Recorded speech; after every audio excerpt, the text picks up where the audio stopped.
বাংলাদেশের নয়, ভারতের বন্ধুত্ব হাসিনার সঙ্গে বলে মন্তব্য করেছেন বিএনপির সিনিয়র যুগ্ম মহাসচিব রুহুল কবির রিজভী।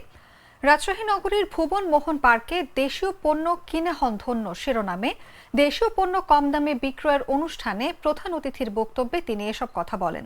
রাজশাহী নগর বিএনপির আহ্বায়ক বীর মুক্তিযোদ্ধা অ্যাডভোকেট এরশাদ আলী ঈশার সভাপতিত্বে অনুষ্ঠানে বিএনপি চেয়ারপারসনের উপদেষ্টা শাহ খালিদ হাসান চৌধুরী পাইন, কেন্দ্রীয় স্বাস্থ্য বিষয়ক সম্পাদক ডক্টর রফিকুল ইসলাম, জেলা বিএনপির সদস্য সচিব অধ্যাপক বিশ্বনাথ সরকার প্রমুখ বক্তব্য রাখেন।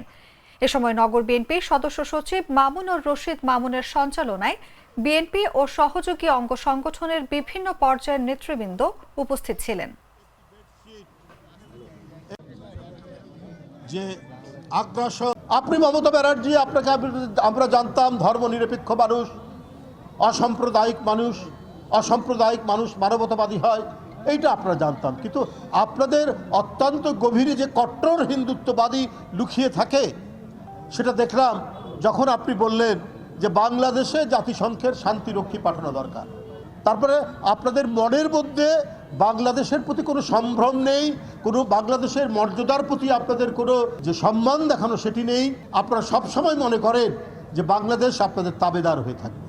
এই কারণেই আপনারা শেখ হাসিনাকে অত্যন্ত প্রিয় পাত্র মনে করেন।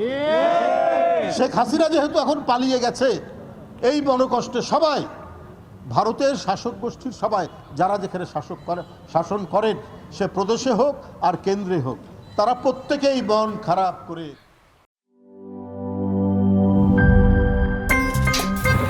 আমার একটা স্মার্ট সিদ্ধান্তে 25% গ্যাসের খরচ কমেছে। ভাবছেন কিভাবে? সাধারণ গ্যাস স্টোভ বদলে আমি এনেছি আরএফএল গ্যাস স্টোভ। এর সাইন্টিফিক নজল ও ব্রাস বার্নার ক্যাপ সমানভাবে তাপ ছড়িয়ে রান্না করে দ্রুত, তাই গ্যাসও বাঁচায় 25%, টাকাও বাঁচে 25%। আরএফএল গ্যাস স্টোভ নিরাপদ ও গ্যাস সাশ্রয়ী।